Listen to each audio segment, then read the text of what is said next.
Bonjour à tous, donc nous voici pour la suite du cours sur les aires. Et on va déjà faire un point pour vous dire, pour voir où on en est. Alors je rappelle que pour l'instant, pour calculer des aires, des surfaces, on a nos outils de base qui sont la formule pour calculer l'aire d'un carré, côté fois côté, la formule pour calculer l'aire d'un rectangle, longueur fois largeur, l'aire d'un triangle rectangle, donc c'est la base, la hauteur qu'on multiplie, les deux côtés qui sont perpendiculaires, qu'on multiplie, qu'on divise par 2. Et l'aire d'un disque, qui est pi fois rayon carré, pierre carrée. Voilà. Aujourd'hui, on va s'intéresser à l'aire d'un triangle. Mais triangle, quel que soit le triangle. Alors, on va partir d'un triangle un peu au hasard, pof, pof, et puis pof. Voilà. On va partir de ce triangle-là, et je vais quand même vous donner les choses dont on a besoin. Imaginez que nous ayons cette longueur-là. Alors celle-ci, attention, il nous faut une perpendiculaire.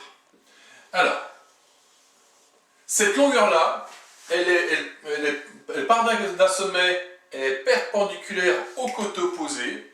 Cette droite-là a un nom, ça s'appelle une hauteur.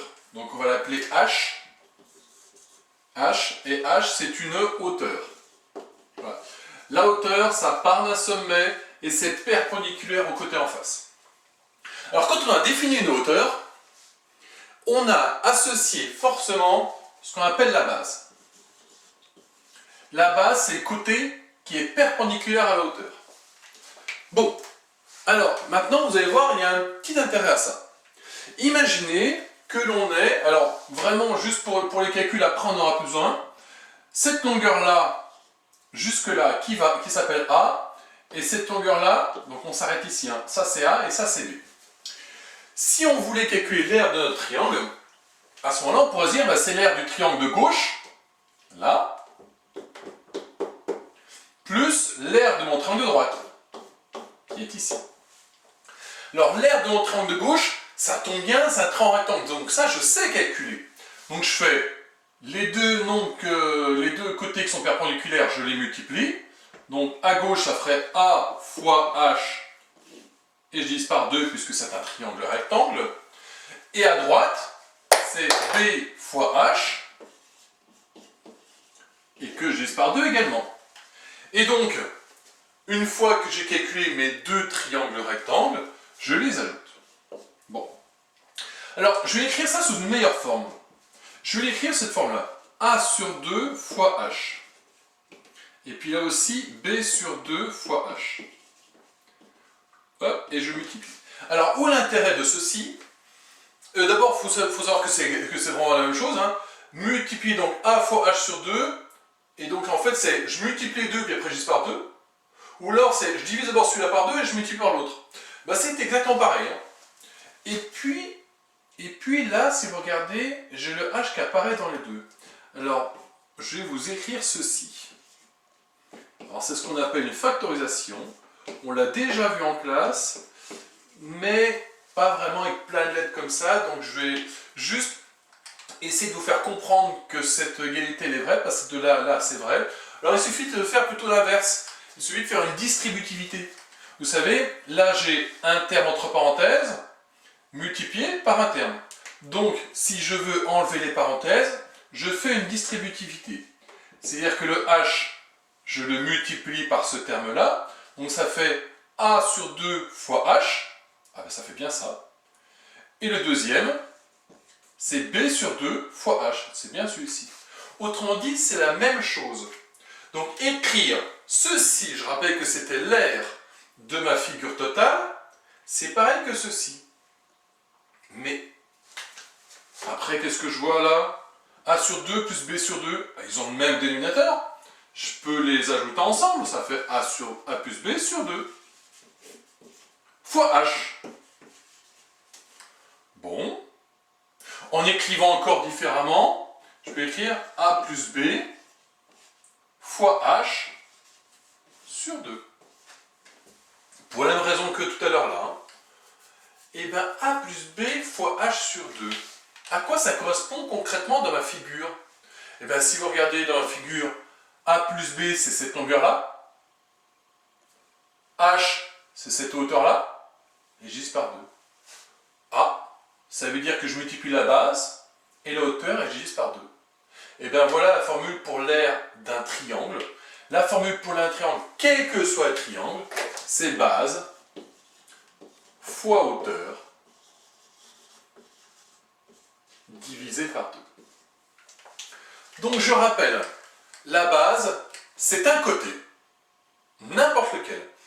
Une fois qu'on a défini la base, la hauteur, c'est le côté, on va dire, c'est la longueur qui part du sommet en face et perpendiculaire à ma base.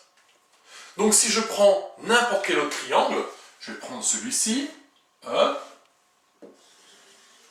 je définis un côté comme base, je vais dire celui-ci. Si ce côté-là, c'est la base, la hauteur qui lui est associée, elle part du sommet en face, donc ça, si ça c'est la base, c'est sommet en face, ici, et je viens perpendiculairement à ma base.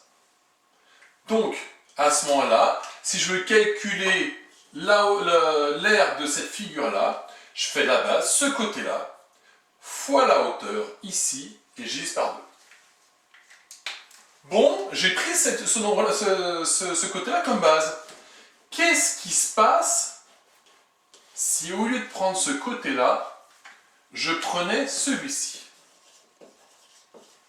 Et bien si je prenais celui-ci, je rappelle, la hauteur, ça part du sommet en face, perpendiculaire à ça. Ah, bah attention, la perpendiculaire, si je veux perpendiculaire à cette base-là, c'est tous les trucs qui sont comme ça, toutes les perpendiculaires à la base, elles sont comme ça. Et bien, il va falloir aller un peu plus loin, et la perpendiculaire, elle est ici. Souvent, vous l'avez déjà vu, ceci, en 6e. Si vous ne l'avez pas vu, c'est pas grave. Ce que ça signifie, c'est que des fois, la hauteur, elle se trouve en dehors du triangle. Je rappelle, base, c'est un côté, hauteur, ça part du sommet en face, perpendiculaire. Et avec le même calcul que tout à l'heure, si je calcule l'aire de cette figure-là, je fais la base fois la hauteur divisé par 2.